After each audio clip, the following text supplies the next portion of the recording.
Supongo que algunas personas se preguntan ocasionalmente por qué yo generalmente no suelo acompañar la alabanza. Y hoy tengo una oportunidad de oro de poder explicarlo. Y es que después de una hora de pie abajo y otra hora que voy a pasar ahora de pie predicando, procuro administrarme las piernas porque ya no las tengo como cuando tenía 20 o 30 años, pero también me administro la voz, porque estar hablando más de 2 horas a mí me desgasta ya a estas alturas. Y hoy cometí la imprudencia, supongo que porque no podía resistir sumarme a los 2 últimos himnos. El primero de los 2 himnos que cantamos es uno de mis 4 o 5 himnos más preferidos y más amados, de sumarme a ello, de manera que, aunque mi esposa me ha dicho, ¿crees que la voz te va a aguantar? Señal de que me conoce, pues decidí correr el riesgo hoy y esperar que efectivamente la voz me aguante. Y creo que ya esto es lo más que puedo abusar de mis reservas, y vamos a ir, por favor, al libro de los Hechos, capítulo 4. Y afortunadamente no vamos a ver todo el capítulo, lo cual seguramente ustedes agradecerán y mi garganta también. Dice así en Hebreos capítulo 4 y versículos del 1 en adelante.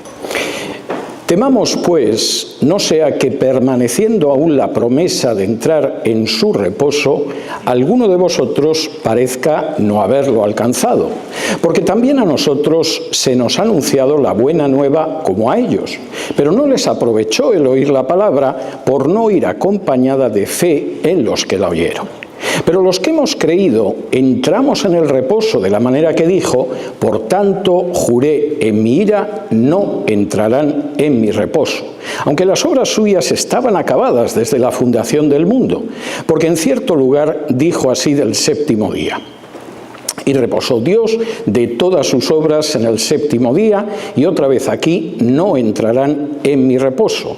Por lo tanto, puesto que falta que algunos entren en él, y aquellos a quienes primero se les anunció la buena nueva no entraron por causa de desobediencia, otra vez determina un día, hoy, diciendo después de tanto tiempo por medio de David, como se dijo: si oyereis hoy su voz, no endurezcáis vuestros corazones. Porque si Josué les hubiera dado el reposo, no hablaría después de otro día. Por tanto, queda un reposo para el pueblo de Dios, porque el que ha entrado en su reposo también ha reposado de sus obras, como Dios de las suyas.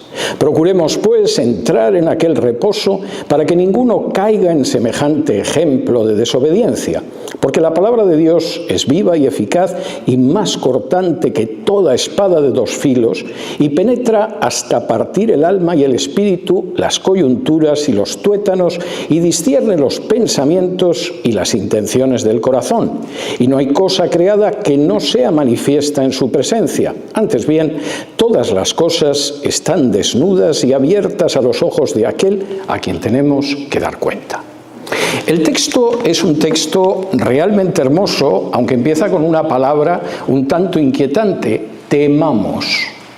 No suele ser muy habitual en las predicaciones en general, si siguen un orden sistemático como hacemos en esta iglesia, que tomamos un libro de la Biblia y lo estudiamos capítulo por capítulo y versículo por versículo hasta que lo acabamos.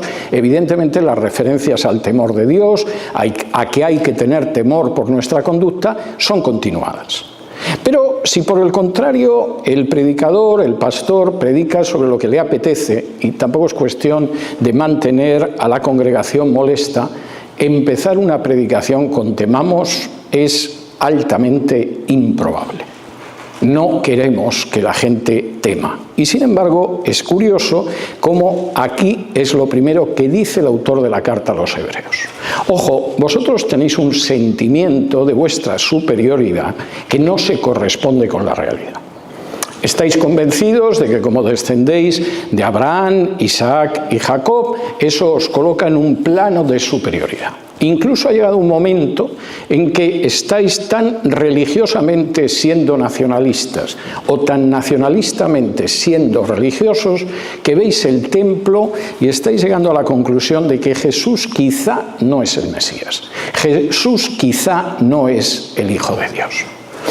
Bueno, pues os tengo que decir una cosa, y es que hay que temer, porque permaneciendo aún la promesa de entrar en un reposo, alguno puede que parezca que no lo ha alcanzado. Y eso tiene consecuencias. Y vosotros que sois judíos tendríais que saberlo mejor que nadie. Que alguien de Corinto, de Éfeso, de Roma, esa parte de la historia de la humanidad se le escape, es lógico. ¿Qué le importa a un orgulloso romano la historia de un pueblo pequeño de Oriente Medio? Hacia los que, por cierto, sienten bastante repugnancia porque circuncidan a los hombres, no comen cerdo con lo bueno que está, etc. Para un romano no tiene ningún sentido. Para un griego, si cabe, menos. Los judíos dirían, parece que tienen la costumbre de hacer todo menos pensar. Y además les gusta el dinero de una manera desagradable, cuando un hombre de honor jamás andaría buscando dinero. Es algo impropio de una mente filosófica y elevada. Pero vosotros sois judíos y conocéis la historia de Israel y sabéis lo que pasó en su día, versículo 10. 2. Porque también a nosotros se nos ha anunciado la buena nueva como a ellos, pero no les aprovechó el oír la palabra por no ir acompañada de fe en los que la oyeron. Primero, vosotros sabéis de sobra que ellos, claro que oyeron la palabra. Bueno, no solo oyeron la palabra, vieron las plagas de Egipto. Vieron como, por ejemplo, el agua del Nilo se convertía en sangre. Vieron, por ejemplo, cómo el país de pronto veía cómo sus ganados uno tras otro caían enfermos. Vieron cómo en un momento determinado el imperio egipcio se llenaba de ranas. Vieron hasta la muerte de los primogénitos sin excluir al primogénito del mismísimo faraón. Lo vieron todo. ¿Y les sirvió de algo? Bueno, fue un buen espectáculo, pero en términos prácticos, de nada. Para entrar en el reposo de Dios hay que creer y no comportarse como esa gente. Versículo 3, pero los que hemos creído entramos en el reposo, de la manera que dijo, por tanto juré en mi ira, no entrarán en mi reposo, aunque las obras suyas estaban acabadas desde la fundación del mundo. Porque en cierto lugar dijo así del séptimo día, y reposó Dios de todas sus obras en el séptimo día, y otra vez aquí, no entrarán en mi reposo. Por lo tanto, puesto que falta que algunos entren en él, y aquellos a quienes primero se les anunció la buena nueva no entraron por causa de desobediencia, otra vez determina un día, hoy, diciendo después de tanto tiempo, por medio de David, como se dijo, si oyereis hoy su voz, no endurezcáis vuestros corazones. Chicos, vosotros no sois griegos, no sois romanos, sois judíos, estáis orgullosos de serlo.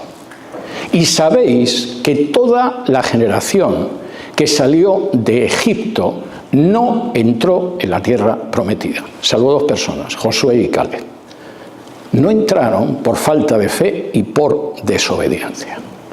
No entraron porque tuvieron una conducta que impidió que recibieran ese reposo. A Dios le hubiera encantado darles ese reposo.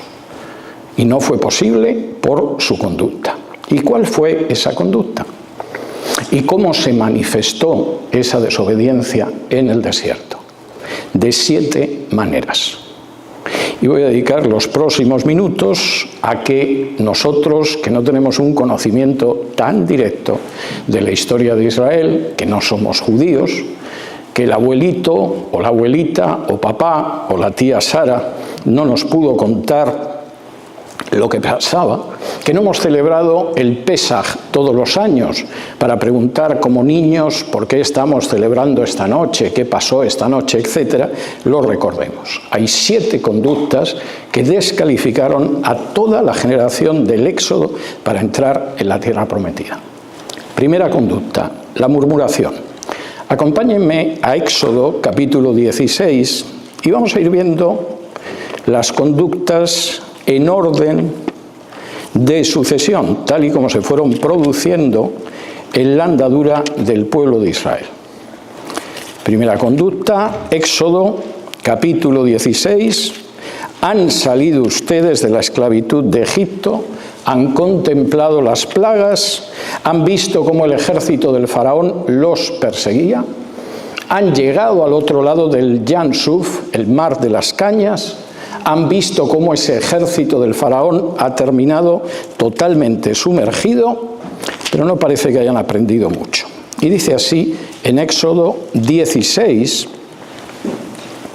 y versículos del 9 en adelante. Y dijo Moisés a Aarón: di a toda la congregación de los hijos de Israel: acercaos a la presencia de Jehová, porque él ha oído vuestras murmuraciones. Y hablando Aarón a toda la congregación de los hijos de Israel, miraron hacia el desierto, y he aquí la gloria de Jehová apareció en la nube, y Jehová habló a Moisés diciendo: yo he oído las murmuraciones de los hijos de Israel, háblales diciendo: al caer la tarde comeréis carne, y por la mañana os saciaréis de pan, y sabréis que yo soy Jehová vuestro Dios. Primero, acabáis de salir bonitos. Hace apenas un capítulo en el libro de Éxodo, Moisés y María han cantado por cómo Jehová lanzó al mar, al caballo y al carro del faraón, y ya estáis murmurando. No empezamos bien el Éxodo, ¿eh? Esto no empieza bien. Esta mañana, de manera totalmente casual, me llegó un WhatsApp de la hermana Elsa, en el que me mandaba un cuadro que ha pintado y que van a exponer en una galería de arte. A mí me gusta la pintura de Elsa, es una pintura de carácter expresionista y me agrada, pero también reconozco que habrá gente que el expresionismo no le llame mucho la atención y no le guste. Hay dos maneras de abordar eso, y permítanme que escoja este ejemplo porque me parece muy neutro. Me llega el cuadro y yo me alegro. Y digo, pues mira, me alegro mucho. Una hermana que fue rockera, que se convirtió y se bautizó en esta iglesia, le sigue dando por el arte en las horas libres que tiene, que son muy pocas, y incluso el cuadro va a estar en una galería profesional de arte. Dios es bueno. ¿Cómo actúa el murmurador? Generalmente suele tener una fase previa de envidia. Y ese imbécil, con los saltos que da, la guerra que da y la manera en que habla, ¿por qué le tienen que poner un cuadro en una galería?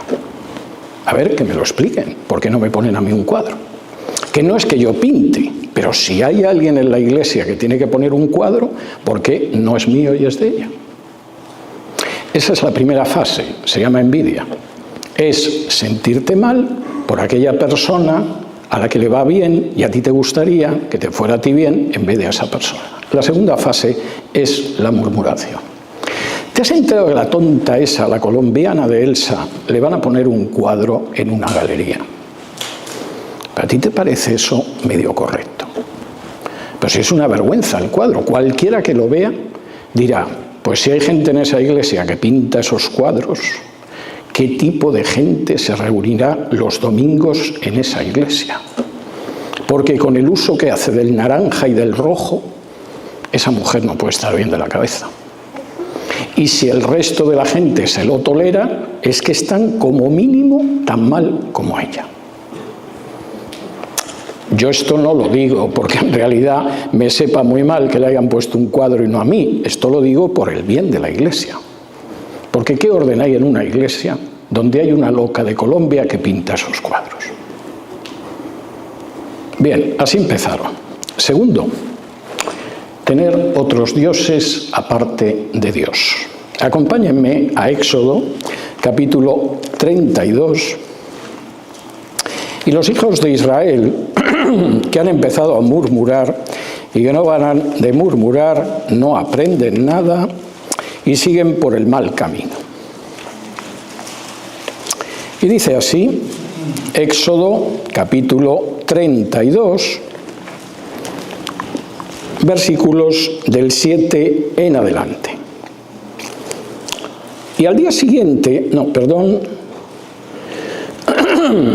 la gente había hecho un becerro de oro y dice a partir del versículo 7. Entonces Jehová dijo a Moisés: anda, desciende, porque tu pueblo que sacaste de la tierra de Egipto se ha corrompido. Pronto se han apartado del camino que yo les mandé, se han hecho un becerro de fundición y lo han adorado y le han ofrecido sacrificios y han dicho: Israel, estos son tus dioses que te sacaron de la tierra de Egipto. Dijo más Jehová a Moisés: yo he visto a este pueblo, que por cierto es pueblo de dura cerviz. Ahora pues, déjame que se encienda mi ira en ellos y los consuma, y de ti yo haré una nación grande. Entonces Moisés oró en presencia de Jehová su Dios y dijo: oh Jehová, ¿por qué se encenderá tu furor contra tu pueblo que tú sacaste de la tierra de Egipto con gran poder y con mano fuerte? ¿Por qué han de hablar los egipcios diciendo: para mal los sacó, para matarlos en los montes y para raerlos de sobre la faz de la tierra?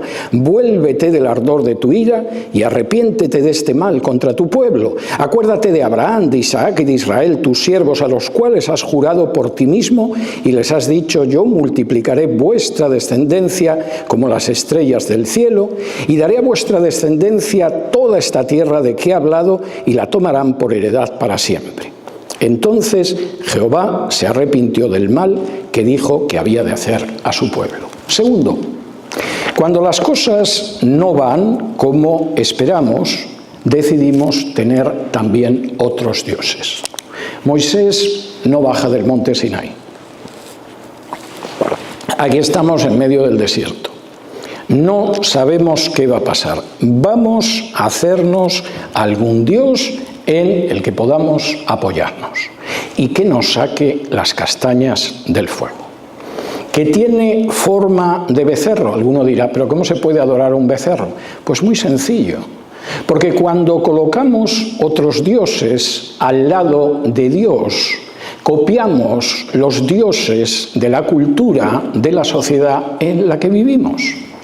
Y los egipcios adoraban a un dios con forma de becerro que era el dios Amón.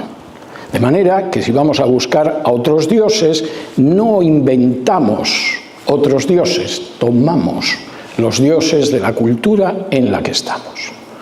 De manera que es difícil que adoremos al becerro de oro, pero podemos adorar la fama, el puesto social, el ansia de poder, el dinero y tantas cosas que son dioses y becerros de oro a los que adora la sociedad en la que vivimos. Hazlo, perderás el descanso, no entrarás en la tierra prometida. Tercero, el materialismo. Acompáñenme a Números capítulo 11.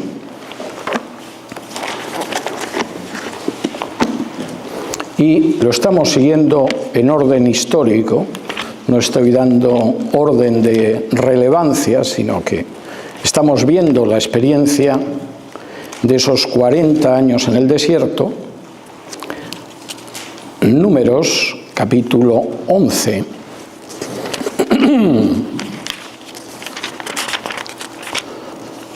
Y dice en Números 11...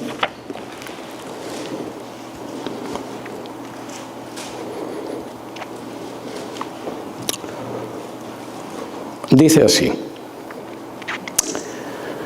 aconteció que el pueblo se quejó a oídos de Jehová, y lo oyó Jehová, y ardió su ira, y se encendió en ellos fuego de Jehová, y consumió uno de los extremos del campamento.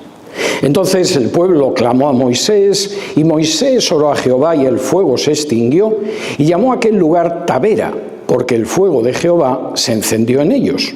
Y la gente extranjera que se mezcló con ellos tuvo un vivo deseo, y los hijos de Israel también volvieron a llorar y dijeron: ¿quién nos diera a comer carne? Nos acordamos del pescado que comíamos en Egipto de balde, de los pepinos, los melones, los puerros, las cebollas y los ajos, y ahora nuestra alma se seca, pues nada sino este maná ven nuestros ojos.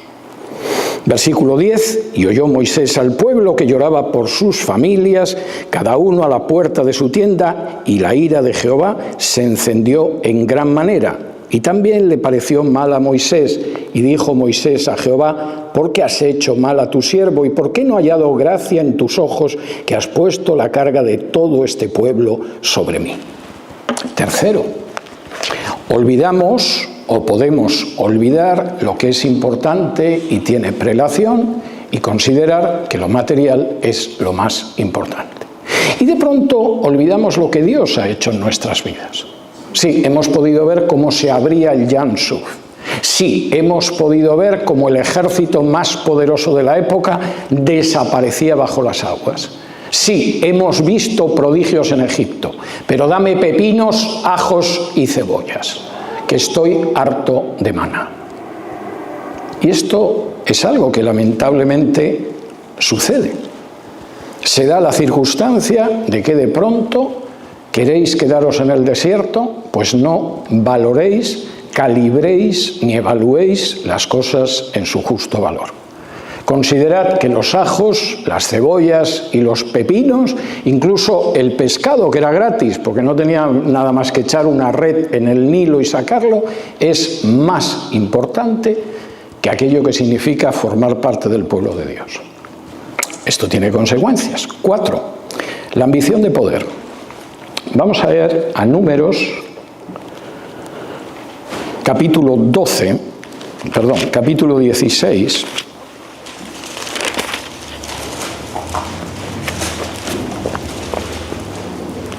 donde de nuevo aparece otro de estos episodios. Y dice así, versículos del 1 en adelante.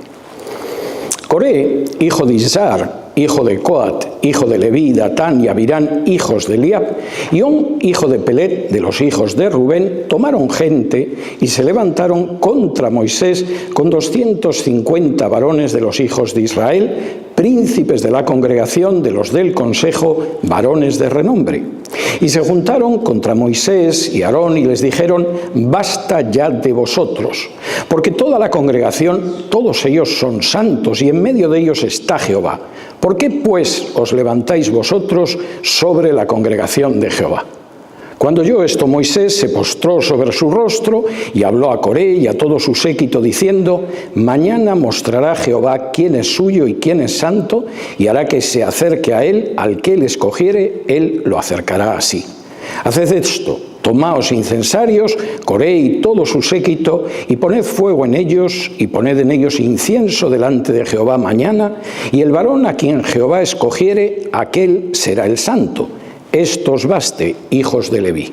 Dijo más Moisés a Coré: oíd ahora, hijos de Leví, ¿os es poco que el Dios de Israel os haya apartado de la congregación de Israel, acercándoos a él para que ministréis en el servicio del tabernáculo de Jehová, y estéis delante de la congregación para ministrarles, y que te hizo acercar a ti y a todos tus hermanos, los hijos de Leví, contigo?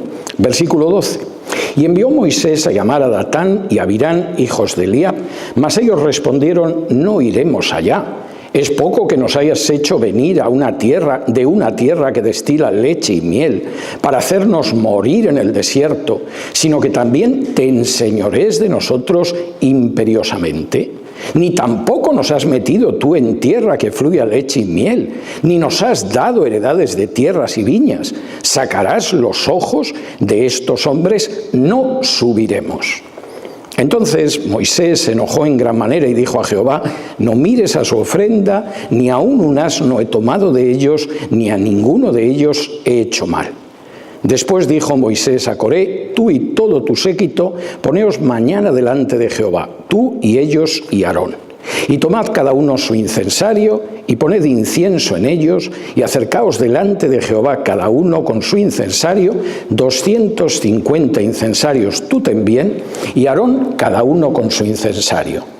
Y tomó cada uno su incensario, y pusieron en ellos fuego, y echaron en ellos incienso, y se pusieron a la puerta del tabernáculo de reunión con Moisés y Aarón. Ya Coré había hecho juntar contra ellos toda la congregación a la puerta del tabernáculo de reunión. Entonces la gloria de Jehová apareció a toda la congregación. Y Jehová habló a Moisés y a Aarón diciendo: apartaos de entre esa congregación y los consumiré en un momento. Y ellos se postraron sobre sus rostros y dijeron: Dios, Dios de los espíritus de toda carne, ¿no es un solo hombre el que pecó? ¿Por qué airarte contra toda la congregación? Entonces Jehová habló a Moisés diciendo: habla a la congregación y diles: apartaos de en derredor de la tienda de Coré, Datán y Abirán. Entonces Moisés se levantó y fue a Datán y a Abirán, y a los ancianos de Israel fueron en pos de él, y él habló a la congregación diciendo: apartaos ahora de las tiendas de estos hombres impíos, y no toquéis ninguna cosa suya, para que no perezcáis en todos sus pecados. Y se apartaron de las tiendas de Coré, de Datán y de Abirán en derredor, y Datán y Abirán salieron y se pusieron a las puertas de sus tiendas con sus mujeres, sus hijos y sus pequeñuelos. Y dijo Moisés: en esto conoceréis que Jehová me ha enviado para que hiciese todas estas cosas, y que no las hice de mi propia voluntad. Si como mueren todos los hombres murieren estos, o si ellos al ser visitados siguen la suerte de todos los hombres, Jehová no me envió. Mas si Jehová hiciera algo nuevo y la tierra abriere su boca y los tragare con todas sus cosas y descendieren vivos al Seol, entonces conoceréis que estos hombres irritaron a Jehová. Y aconteció que cuando cesó él de hablar todas estas palabras, se abrió la tierra que estaba debajo de ellos, abrió la tierra su boca y los tragó a ellos, a sus casas, a todos los hombres de Coré y a todos sus bienes. Y ellos, con todo lo que tenían, descendieron vivos al Seol, y los cubrió la tierra y perecieron de en medio de la congregación. Aparentemente, lo que decían Datán, Abirán y los hijos de Coré era muy democrático. ¿Por qué realmente Moisés tiene que ser alguien al que escuchemos? ¿Es que acaso todos no somos hijos de Israel? ¿Es que acaso todos no deberíamos ser los que actuáramos como él? ¿Es que acaso, Moisés, no deberías desaparecer de donde estás? Y de paso llévate a tu hermano Aarón, que tú ni sabes hablar, que eres un tartamudo y al final aquí el único que habla es Aarón.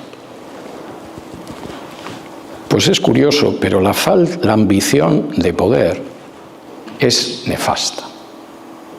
Y cuando Dios tuvo que decidir, ahí no desapareció Moisés, ni Aarón, ni siquiera su hermana, que parece ser que era una señora que molestaba a muchos. Desaparecieron Datán, Abirán y los hijos de Coré. Quinto, la falta de confianza en Dios.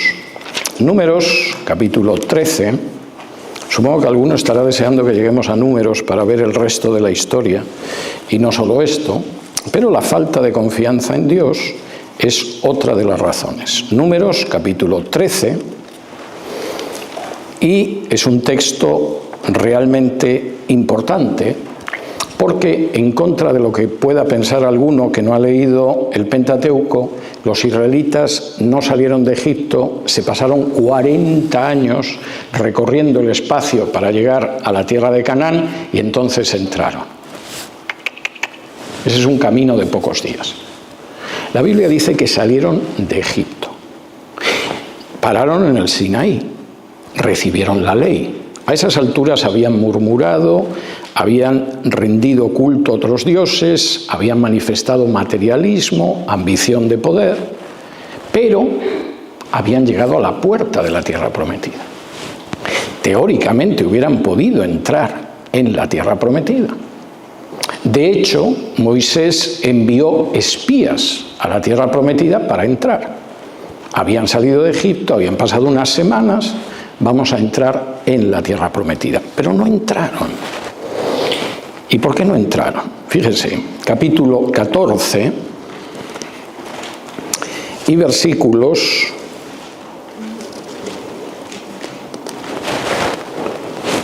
del 26 en adelante. Y Jehová habló a Moisés y a Aarón diciendo: ¿hasta cuándo oiré a esta depravada multitud que murmura contra mí las querellas de los hijos de Israel que de mí se quejan. Diles, vivo yo, dice Jehová, que según habéis hablado a mis oídos, así haré yo con vosotros.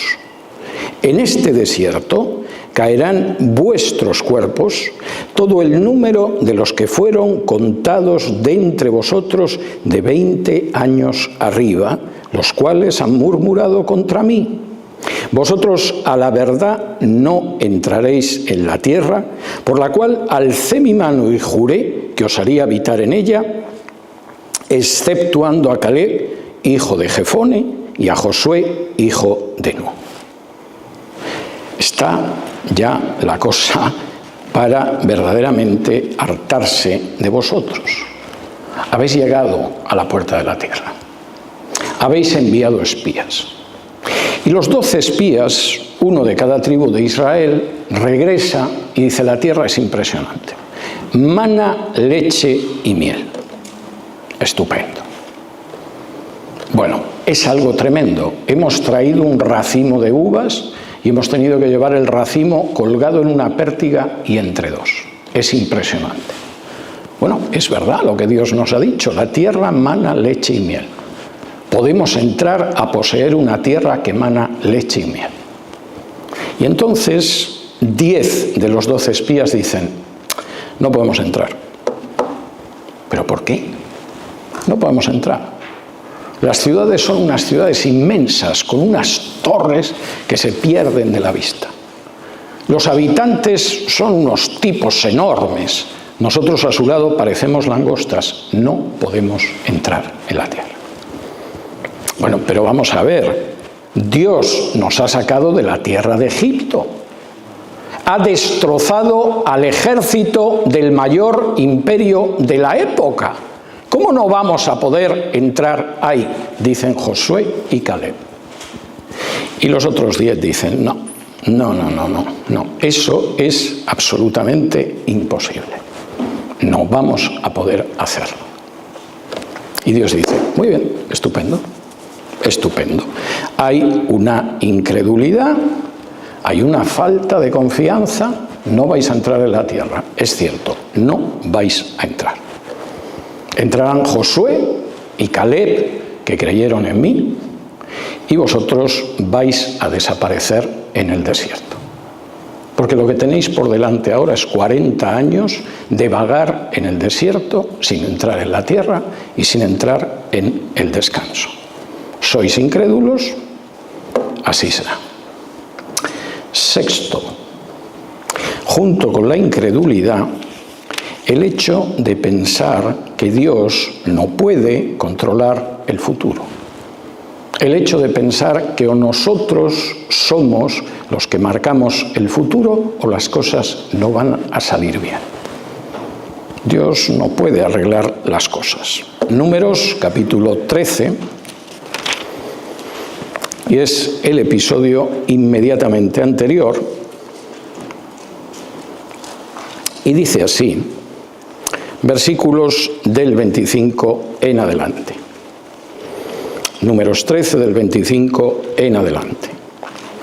Y volvieron de reconocer la tierra al fin de 40 días.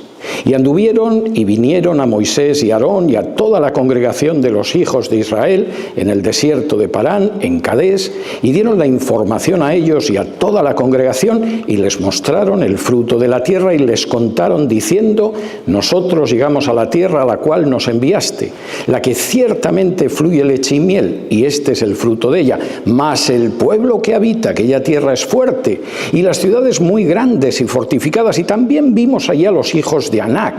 Amalec habita el Negev, y el Geteo, el Jebuseo y el Amorreo habitan en el monte, y el Cananeo habita junto al mar y a la ribera del Jordán.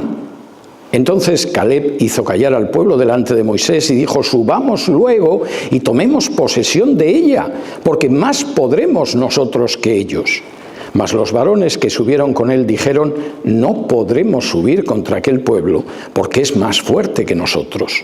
Y hablaron mal entre los hijos de Israel de la tierra que habían reconocido, diciendo: la tierra por donde pasamos para reconocerla es tierra que traga a sus moradores, y todo el pueblo que vimos en medio de ella son hombres de grande estatura. También vimos allí gigantes, hijos de Anac, raza de los gigantes, y éramos nosotros, a nuestro parecer, como langostas, y así les parecíamos a ellos. Entonces toda la congregación gritó y dio voces, y el pueblo lloró aquella noche, y se quejaron contra Moisés y contra Aarón todos los hijos de Israel, y les dijo toda la multitud: ojalá muriéramos en la tierra de Egipto, o en este desierto, ojalá muriéramos. ¿Y por qué nos trae Jehová esta tierra para caer a espada, y que nuestras mujeres y nuestros niños sean por presa? ¿No nos sería mejor volvernos a Egipto? Y decían el uno al otro: designemos a un capitán y volvámonos a Egipto. Pues sí, a veces efectivamente hay falta de fe. ¿Alguien cree que cuando la murmuración es un hecho común y corriente? Que cuando buscar a otros dioses a los que rendir culto es lo habitual? Que cuando el materialismo se apodera del corazón de una persona? Que cuando su ambición no es servir a Dios y a los demás, sino encaramarse al poder? Que cuando tiene incredulidad sobre lo que Dios puede hacer, está intentando ver cómo hacemos las cosas nosotros, porque aquí, en el momento en el que dejemos de hacer las cosas nosotros, puede sobrevenir el caos. O tiene falta de confianza en un Dios que ha actuado además en su vida. ¿Cree realmente que va a entrar en el descanso? Séptimo, y cree que entrará en el descanso si además en su endurecimiento de corazón y en su sordera espiritual decide provocar al Señor.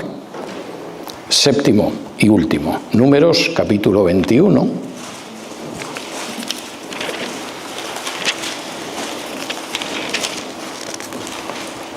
Y versículos del 4 al 9. Y dice así: después partieron del monte de Hor, camino del Mar Rojo, para rodear la tierra de Edom, y se desanimó el pueblo por el camino. Y habló el pueblo contra Dios y contra Moisés: ¿por qué nos hiciste subir de Egipto para que muramos en este desierto? Pues no hay pan ni agua, y nuestra alma tiene fastidio de este pan tan liviano. Y Jehová envió entre el pueblo serpientes ardientes que mordían al pueblo, y murió mucho pueblo de Israel. Entonces el pueblo vino a Moisés y dijo: hemos pecado por haber hablado contra Jehová y contra ti. Ruega a Jehová que quite de nosotros estas serpientes. Y Moisés oró por el pueblo, y Jehová dijo a Moisés: hazte una serpiente ardiente y ponla sobre un asta, y cualquiera que fuere mordido y mirare a ella, vivirá. Y Moisés hizo una serpiente de bronce y la puso sobre un asta, y cuando alguna serpiente mordía a alguno, miraba la serpiente de bronce y vivía. Cuando uno provoca a Dios, no agradeciendo lo que ha recibido de Dios, menospreciando lo que ha recibido de Dios, considerando de ningún valor lo que ha recibido de Dios, aunque a lo mejor en su día dio gracias a Dios, se expone a una situación como la de estos israelitas. Realmente, ¿cuál había sido su vida? Realmente su vida había sido la de gente a la que se le pedía que tuviera fe, pero nunca habían visto actuar a Dios. No. Su vida había sido una vida maravillosa en Egipto que habían perdido para vivir en el desierto. No, eran esclavos. Habían clamado durante 400 años como esclavos para ser libres. Y por cierto, la palabra que el libro del Éxodo utiliza para hablar del clamor de los israelitas es el chillido de un cerdo al que van a degollar. Después de 4 siglos de cautividad, aquella gente chillaba, igual que cuando coges a un gorrino y ve que te acercas con un cuchillo y se imagina lo que va a hacer contigo. Y después de haber visto todo aquello, y después de darse cuenta de lo que había, su queja era: nos has traído al desierto para que al final nos muramos todos. Y por supuesto lo que hayas podido hacer con nosotros durante todos estos años no lo consideramos. La manera en que hemos visto tu mano poderosa durante años se nos ha olvidado. Y lo que vemos ahora es que no estamos donde queremos estar y, por supuesto, volvemos a murmurar contra ti, contra Moisés y contra el que se nos ponga por delante. Nuestra carne pesa demasiado como para que hagamos otra cosa más allá de murmurar, protestar y ser incrédulos. Este cuadro era un cuadro tremendamente conocido para los judíos al que el autor de la carta a los Hebreos escribía. Vosotros sabéis que cuando Dios decía no endurezcáis el corazón o no seáis sordos, no hablaba de manera retórica, no endurezcas el corazón, suena a una tragedia de Shakespeare. No, estaba hablando de una realidad. ¿Qué pasó con aquel pueblo que se acabó malogrando? Era un pueblo que murmuraba. Era un pueblo que tenía que haber rendido culto a un solo Dios, pero estaba dispuesto a adorar a otros dioses que eran los de su cultura. Era un pueblo que en un momento determinado apreciaba más lo material, que eran pepinos y cebollas y ajos, que a Dios. Era un pueblo donde la gente podía tener una estúpida ambición de poder, hasta el punto de que no les importaba el daño que eso pudiera ocasionar si podían mandar. Era un pueblo con una falta clara de confianza en Dios. Aquí en cualquier momento va a venir el caos, el desastre. ¿Cómo vas a confiar en Dios después de todo lo que Dios había hecho por ellos? Era un pueblo incrédulo. Y era un pueblo que en su olvido de las bendiciones de Dios, que eran muy recientes, no tenían ningún problema en provocar al mismo Dios. ¿Y cuál fue el resultado? Se quedaron en el desierto, con las osamentas blanqueadas al sol. Y cuando uno reflexiona en toda esa trayectoria histórica, puede entender que este capítulo, en la carta a los Hebreos, empiece con un temamos, porque no se puede jugar con Dios. Y cuando alguien intenta jugar con Dios y olvida quién es Dios y cuáles son, además, las conductas que Dios adopta, se puede encontrar con que no entra en el reposo. En el versículo 8, por si hay alguna duda y algún judío dice, no, si entramos en el reposo. Es verdad que esa generación perversa, después de 40 años de vagar por el desierto, se quedó tendida al sol. Pero acuérdate que luego Josué entró en la tierra prometida. El autor de la carta a los Hebreos le dice, no sabes leer la Biblia, versículo 8, porque si Josué les hubiera dado el reposo, no hablaría después de otro día. Por tanto, queda un reposo para el pueblo de Dios, porque el que ha entrado en su reposo también ha reposado de sus obras como Dios de las suyas. Consecuencia, versículo 11, procuremos, pues, entrar en aquel reposo para que ninguno caiga en semejante ejemplo de desobediencia. Mis queridos hermanos hebreos, no caigáis en la estupidez de nuestros antepasados comunes que salieron de Egipto. Procurad no comportaos de una manera que os quedéis sin reposo. Y en vez de actuar como Dios quiere, actuar de una manera desobediente como es Israel, que no entró nadie y habían visto todo.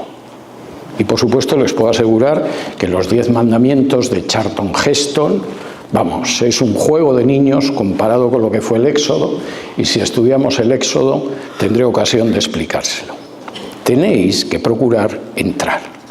¿Y cómo sabemos si vamos por el buen camino a la hora de entrar? A ver, porque estos llevaban a Moisés, llegaron al Sinaí, les hablaba Aarón, incluso María de vez en cuando componía un himno muy bonito cantando la gloria de Dios y cómo nos había protegido, y no entraron. ¿Cómo lo sabemos? Versículos 12 y 13 y llegamos al final del capítulo, casi al final del capítulo. Versículo 11. Procuremos, pues, entrar en aquel reposo para que ninguno caiga en semejante ejemplo de desobediencia.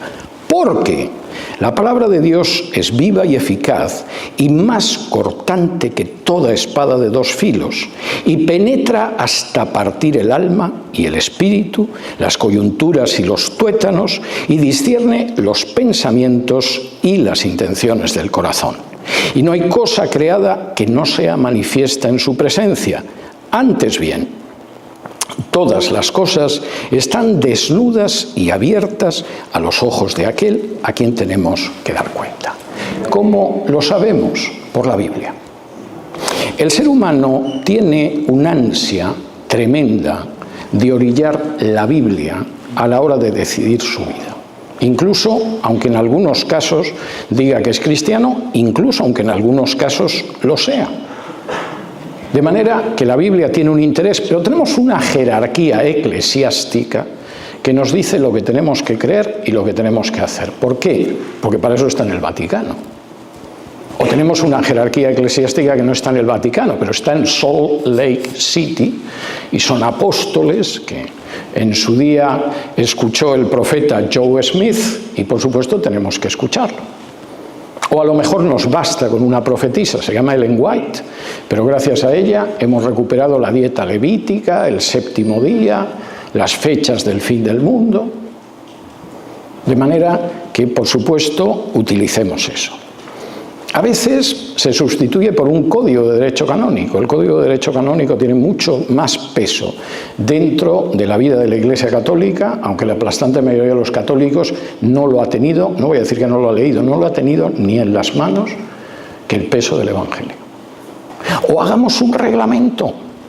La Biblia no es bastante, hagamos un reglamento. Esta Iglesia no puede funcionar sin un reglamento. Y la gente que forma parte de la Iglesia no es porque esté en un registro, es porque en un momento aceptó a Jesús como su Señor y Salvador y dio testimonio público de su fe bautizándose. Y esos son los miembros de la Iglesia. Y creo que en 2 años, a pesar de que no todas las cosas se hayan hecho tan bien como a algunos nos habría gustado, el Señor ha bendecido mucho esta Iglesia. ¿Por qué? Porque somos conscientes de que la palabra de Dios es viva y eficaz y más cortante que toda espada de 2 filos. Que la palabra de Dios parte el alma y el espíritu. Que cuando te colocas delante de la palabra de Dios, discierne los pensamientos y las intenciones del corazón. Fíjense en esto porque es muy importante. Las acciones externas las podemos ver. Si de pronto llega aquí con un bate de béisbol Hugo y le pega un batazo en la cabeza de Saúl, es que lo hemos visto. Es que no sabemos qué le pasó a Hugo, qué problemas tendrá en casa, qué le dirá Nieves por las noches, pero llegó un día con un bate y le atizó al pobre Saúl, que no sabía qué pasaba. Ya, pero hay pensamientos e intenciones del corazón. Y eso, en muchísimas ocasiones, no lo podemos discernir. Dios puede ver el corazón de las personas. Nosotros tenemos mucho problema para ello. Ocasionalmente el Señor nos lo muestra, pero no es lo habitual. Pero la Biblia sí muestra los pensamientos y las intenciones del corazón. Y no hay cosa creada que no sea manifiesta en su presencia. Y todo está desnudo y abierto ante los ojos ¿de quién? De aquel al que vamos a dar cuenta. Y en este sentido, esta sección concluye de una manera verdaderamente magnífica. Temamos, pero no porque tengamos un Dios colérico, sino porque Dios es justo. Y Dios es un Dios que aborrece la murmuración y que aborrece que coloquemos otros dioses a su lado y que aborrece que nos interese más lo material que la relación con Él o con nuestros hermanos y que aborrece la ambición de poder y que aborrece la incredulidad y que aborrece que intentemos controlar el futuro cuando no seamos absurdos. No podemos controlar el futuro, solo podemos confiar en que ese futuro está en sus manos. Y por supuesto, es el Dios al que nunca deberíamos provocar, porque eso por encima de todo no solo es una necedad, es un olvido y es una ingratitud. Porque hayamos sido como hayamos sido a lo largo de nuestra vida, antes y después de conocer al Señor, el Señor ha sido increíblemente bueno con nosotros. Ha sido increíblemente paciente, ha sido increíblemente perdonador, ha sido increíblemente generoso. Nos ha escuchado continuamente, incluso cuando caíamos una y otra vez. Pero si siguiéramos en esa conducta, podemos engañar a los demás, jamás a Dios. Porque Dios ve realmente los pensamientos e incluso las intenciones. Y porque algún día, nos guste o no nos guste, todo lo que ha habido en nuestra existencia, en nuestros pensamientos, en nuestras intenciones, está desnudo y abierto ante sus ojos. Y tendremos que dar cuenta por ello. Y como dice aquí el autor, pues mis queridos hebreos, podéis engañaros pensando en el reposo del séptimo día. Podéis engañaros pensando en el reposo de la ley de Moisés. Podéis incluso engañaros diciendo, no tuvimos reposo entonces, pero cuando entramos en la tierra prometida, triunfalmente con Josué hubo reposo. No. El único reposo está en Cristo. Y no es posible el reposo cuando de pronto nuestras vidas reproducen aquello que hizo que el pueblo de Israel quedara tendido en el desierto. Vamos a orar. Padre nuestro, te damos muchas gracias por este primer día de la semana. Te damos muchas gracias de nuevo, Señor, por el hecho de que podemos reunirnos para alabarte, de que podemos reunirnos para dirigirnos a ti en oración, de que podemos reunirnos para tener comunión los unos con los otros, de que podemos reunirnos además para escuchar tu palabra. Padre, queremos pedirte en el día de hoy que nos des temor hacia ti, que no es miedo, no es pánico, no es angustia, no es ansiedad, sino un deseo respetuoso de serte agradables, de que cualquier cosa que hagamos, que pensemos, que tengamos intención, sea algo que sea grato delante de ti. Y te pedimos, Padre, que en todo momento nos ayudes a conducirnos delante de ti utilizando la Biblia.